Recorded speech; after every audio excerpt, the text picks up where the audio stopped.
অসম সাহিত্য সভাৰ শাখা গঠনৰ উদ্যোগ। অসম সাহিত্য সভাই অসমীয়া ভাষা আৰু সাহিত্যৰ সুৰক্ষা তথা প্ৰসাৰৰ বাবে এক গুৰুত্বপূৰ্ণ পদক্ষেপ গ্ৰহণ কৰিছে। সভাৰ প্ৰধান সম্পাদক দেৱজিৎ বৰাই জাৰি কৰা এক বিজ্ঞপ্তিৰ জৰিয়তে জানিব পৰা গৈছে যে অসমৰ বিশ্ববিদ্যালয় আৰু মহাবিদ্যালয়সমূহত শাখা সভা গঠনৰ এক মহা পৰিকল্পনা হাতত লোৱা হৈছে। এই উদ্যোগৰ মূল লক্ষ্য হৈছে 1 লাখ স্থায়ী সভ্য আৰু 2000খন শাখা সভা গঠন কৰা।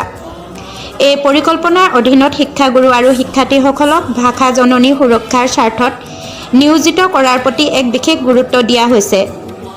অসমীয়া ভাষা আৰু সংস্কৃতিৰ প্ৰতি সচেতনতা বৃদ্ধিৰ লগতে নতুন প্ৰজন্মক এই ক্ষেত্ৰত সক্ৰিয়ভাৱে অংশগ্ৰহণৰ সুযোগ প্ৰদান কৰাটোৱেই এই কাৰ্যসূচীৰ অন্যতম উদ্দেশ্য।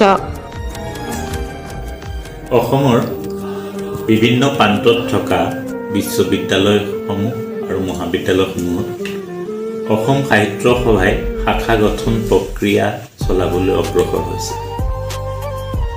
যোৰহাটত অনুষ্ঠিত অসম সাহিত্য সভাৰ 2025-27 কাৰ্যবৰ্ষৰ প্ৰথমখন কাৰ্যনিৰ্বাহক অধিৱেশনত এই সন্দৰ্ভত সিদ্ধান্ত গ্ৰহণ কৰা হৈছে যে আমাৰ বিশ্ববিদ্যালয় আৰু মহাবিদ্যালয়সমূহত যিসকল শিক্ষাগুৰু আছে, ছাত্ৰ ছাত্ৰী আছে, তেখেতসকলক অসম সাহিত্য সভাৰ মজিয়ালৈ আনি তেখেতসকলৰ ভাষা সাহিত্য সংস্কৃতিৰ উত্তৰণৰ যাত্ৰাৰ লগত অসম সাহিত্য সভা সম্পৃক্ত হৈ আমি এক ঐক্যবদ্ধ যাত্ৰা কৰিব বিচাৰিছোঁ। আমি অসম সাহিত্য সভাৰ প্ৰধান সম্পাদক হিচাপে মই সবিনয়ে অনুৰোধ জনাইছোঁ বিশ্ববিদ্যালয়ৰ উপাচাৰ্যসকল, আচাৰ্যসকল, মহাবিদ্যালয়ৰ অধ্যক্ষসকল, গতিকে আমি অসম সাহিত্য সভাৰ তৰফৰ পৰা অনুৰোধ জনাইছোঁ যে অসমীয়া জাতীয় জীৱনৰ আন্দোলন হিচাপে পৰিচিত অসম সাহিত্য সভাৰ লগত আপোনালোক সম্পৃক্ত হওক আৰু অসমীয়া ভাষা সাহিত্য সংস্কৃতিৰ উত্তৰণৰ কাৰণে আপোনালোকো অংশীদাৰী হওক।